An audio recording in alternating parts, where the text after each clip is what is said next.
It's the moment you've been waiting for. It's time to purchase your first ever car. Maybe you're like me and you're taking a look at CarGurus to see what's out there and you're ready to take that leap. You're ready to go to the dealerships and see them in person.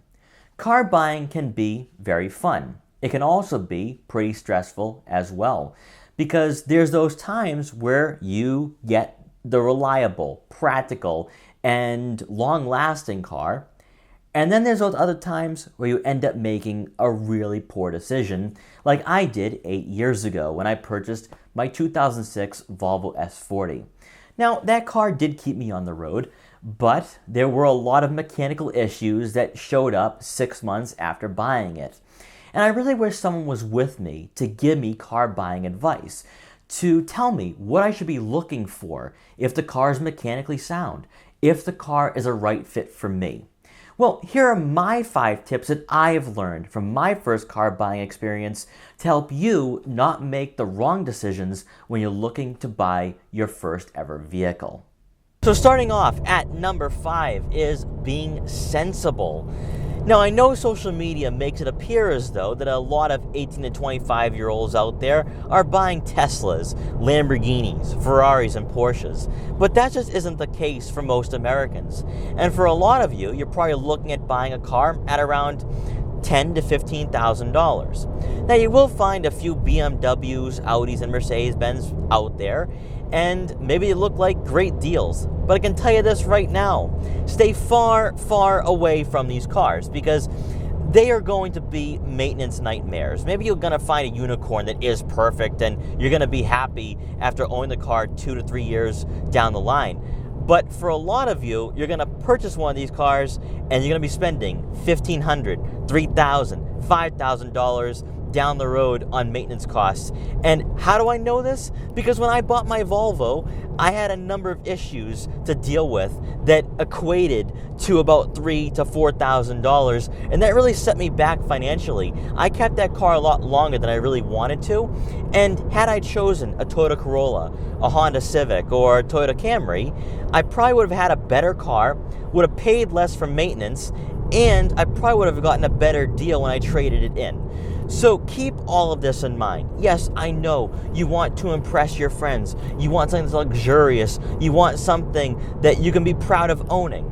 But for your first car, having something that is sensible, that's reliable, that's practical, isn't a bad thing at all. It might not be the coolest thing, but it's a car that's going to get you to work and school every day, and that is really important. You also don't want to have extra expenses. Maybe you are financing this car and you have monthly payments. You don't want to have a maintenance charge come up and then you're spending even more money that month.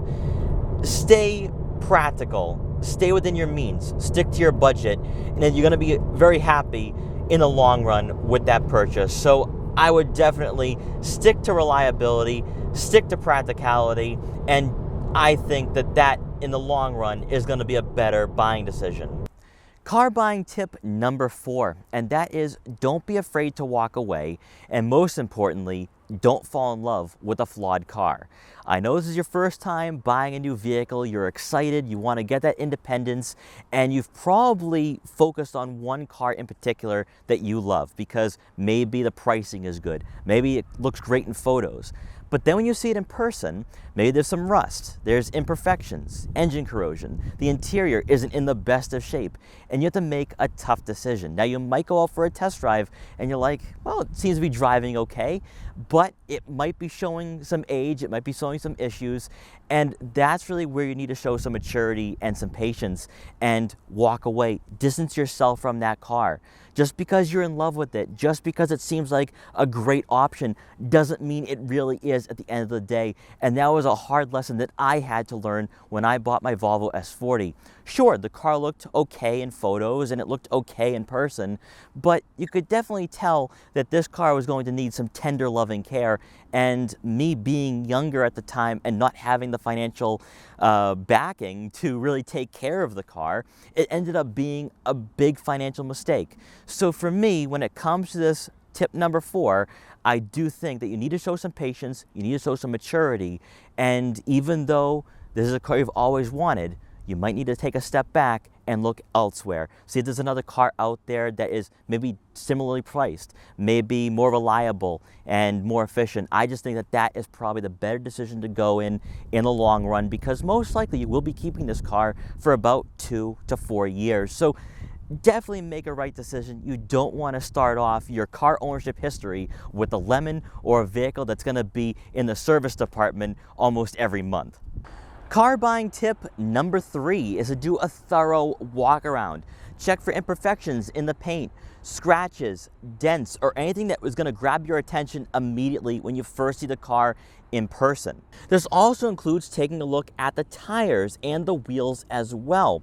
With the wheels, you don't want to have any scraping or curb rash. And then for the wheels themselves, you want to make sure that they're not rotting away or that they don't have low tread, because that will cost you some money, probably around maybe $800 to $1,000. And you can use that to negotiate the price lower when you are looking at buying a used car.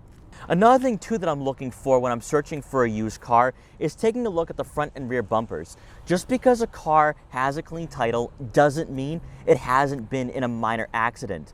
Minor accidents don't always show up on the Carfax, so certainly take a look at that. I was searching for older GTIs before I bought my 2019 Mark 7.5. And there was one car that I was really interested in seeing. The photos look clean online, but then when I saw it in person, I noticed some bumps, I noticed some imperfections, and that really was a red flag for me. Car buying tip number 2 is to get a pre-purchase inspection. And this is so important. Out of all tips I'm giving you today, this one you should definitely do for every single used car you buy. A mechanic will be able to tell you what's going on under the hood and under the car. If there's any issues or anything that's showing signs of failure, you'll be able to know that, and that will save you a lot of time and money and headaches. Now, when I first bought my Volvo S40, the car seemed to be clean. It seemed to be problem-free. However, 6 months down the road, the AC compressor stopped working, so I didn't have AC. Also, I had an issue with the rear axle. That needed to be replaced. And really, I paid a lot of money after purchasing the car, and that really hurt me financially. So out of all the tips I give you today, definitely do a pre-purchase inspection. In fact, that will go hand in hand with tips 4 and 3. And I just think that at the end of the day, this one will save you a lot of pain, a lot of time and money, especially when you look at your personal finances. I just cannot recommend a pre-purchase inspection enough. And finally, at number 1 is be patient. The right car is out there for you. You'll just have to look a little harder. But most importantly, don't rush into a bad decision, because you are going to be having this car for about 2 to 3 years, if not longer, depending on how reliable it is. And you really want to make sure that you are making the right decision, that you're not rushing into a purchase just because it's a nice car or because it's something you've always wanted. This is a valuable lesson that you'll learn, whether it's your first car, your third car, or your first ever brand new car. The right one is going to come along at some point, maybe in a week, 3 weeks, or a few months down the road. But by being patient, you're going to find the perfect car that you'll be happy with, and you're going to enjoy every single day being behind the wheel. So guys, thank you so much for watching this video. Please like, comment, share, and subscribe for more. Also, make sure to follow me on Instagram at Boston Autoblog so you can see what I'm up to and what vehicles I'll be featuring in the future. And I will see you guys next time.